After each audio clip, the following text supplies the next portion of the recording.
2019मध्ये वंचित बहुजन आघाडी ही रिंगणात होती आणि वंचित बहुजन आघाडीवर सुद्धा BJPची बी टर्म असल्याचा आरोप लागला होता। तर कुठेतरी बहुजन समाजाचं स्वतंत्र राजकारण उभं राहू नये असं इथल्या प्रस्तावित पक्षांना वाटतं। हे खरं आहे की काँग्रेसला कधीही आंबेडकरी चळवळ मोठी करू द्यायची नाही की बाळासाहेब आंबेडकर अकोल्यामध्ये उभे आहेत आणि त्यांनी मुद्दामून बाळासाहेब आंबेडकर पडावेत आणि BJP निवडून यावीत म्हणून स्वतःचा उमेदवार दिलेला आहे। म्हणजे काँग्रेसच या BJPची बी टीम म्हणून काम करत आहे आणि त्यामुळं लोकांनी अशा भूलथापांना बळी पडू नये आणि काँग्रेसवाले एक नंबरचे या BJPला आतून सपोर्ट करणारे आहेत। या अमरावतीमध्ये पण करत आहेत आणि अकोल्यामध्ये पण करत आहेत। त्यामुळे लोकांनी यांच्यापासून सावधान राहावं। पण दुर्दैवानं हे काँग्रेसवाले आंबेडकर चळवळीला नख लावण्याचा आणि आंबेडकर चळवळ वाढू न देण्याचा प्रयत्न करत आहेत। परिवर्तन न्यूज, परिवर्तनाची नवी दिशा। नमस्कार, मी अक्षय वर्दे परिवर्तन न्यूजमध्ये तुमचं स्वागत करतो।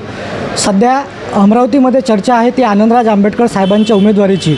सध्या याच विषयावर बोलण्यासाठी माझ्यासोबत आनंदराज आंबेडकर साहेब आहेत। सर, परिवर्तन न्यूजमध्ये तुमचं स्वागत। धन्यवाद आणि तुमच्या सर्व प्रेक्षकांना माझ्यातर्फे जय भीम आणि येत्या डॉक्टर बाबासाहेब आंबेडकर जयंती दिनाच्या त्यांना ॲडव्हान्समध्ये हार्दिक शुभेच्छा देतो।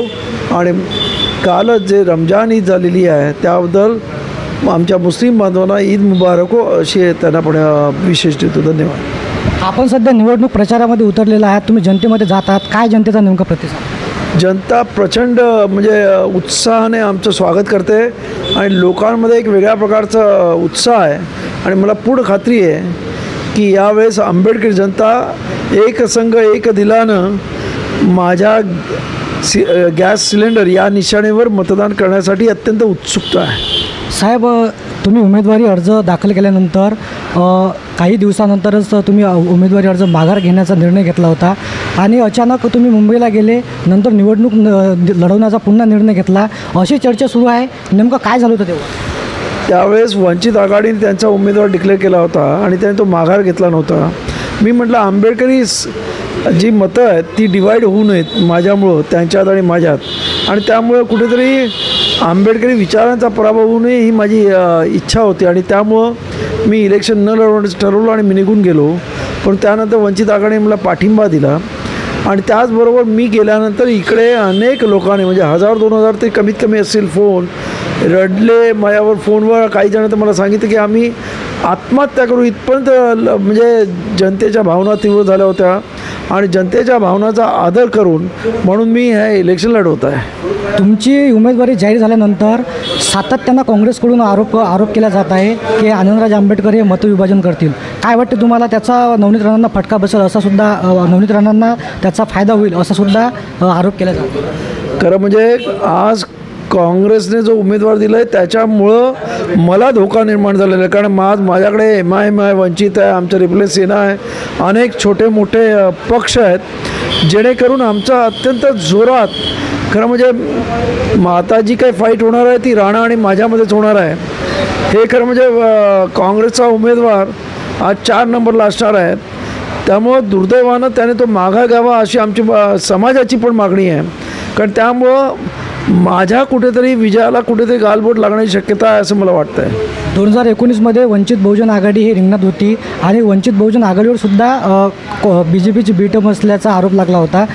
तर कुठेतरी बहुजन समाजाचं स्वतंत्र राजकारण उभं राहू नये असं इथल्या प्रस्तावित पक्षांना वाटतं।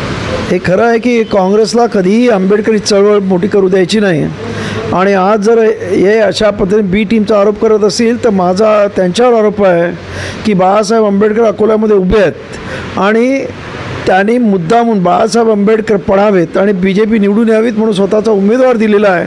म्हणजे काँग्रेसच या BJPची बी टीम म्हणून काम करत आहे आणि त्यामुळं लोकांनी अशा भूलथापांना बळी पडू नये आणि काँग्रेसवाले एक नंबरचे या BJPला आतून सपोर्ट करणारे आहेत। या अमरावतीमध्ये पण करत आहेत आणि अकोल्यामध्ये पण करत आहेत। त्यामुळं लोकांनी यांच्यापासून सावधान राहावं। बाळासाहेबांना पाडण्याचं षडयंत्र करत आहेत आणि इथं या माणसाला उभं करून मला पाडण्याचं हे प्रयत्न करत आहेत।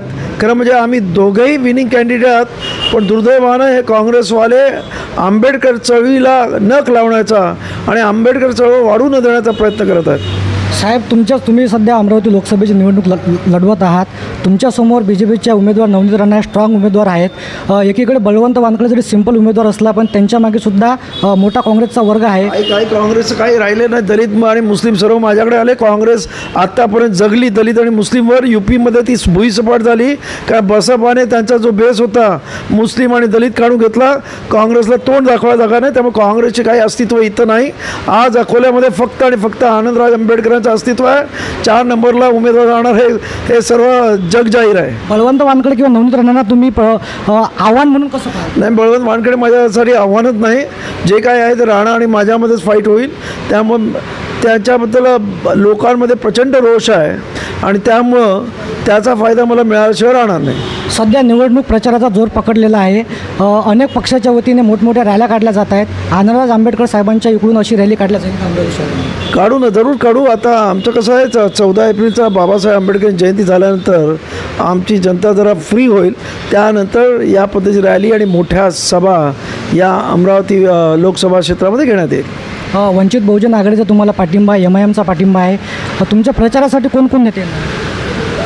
हे जसं जसं त्यांना वेळ मिळेल तसं तसं आम्ही त्यांच्याकडून वेळ घेऊ आणि त्या पद्धतीने ठरवून घेऊ. बाळासाहेब किंवा सुजात आंबेडकर आम्ही प्रयत्न करणार आहोत त्याबद्दल, आणि वंचित आघाडीचे इकडचे स्थानिक नेते त्याबद्दल प्रयत्नशील आहेत. अमरावती लोकसभामध्ये विजय 100%? माझ्यामध्ये 101% मला विजय वाटतो आहे. कारण आज ज्या पद्धतीने आंबेडकर समाज, आम्ही ग्रामीण भागामध्ये जातो, 100% लोक आमच्याबरोबर आहेत. आणि त्यामुळं या इथं आणि चौरंगी लढत असल्यामुळं फारसं 3.5-4 लाख ज्यांना मतं मिळतील ते निवडून येतील.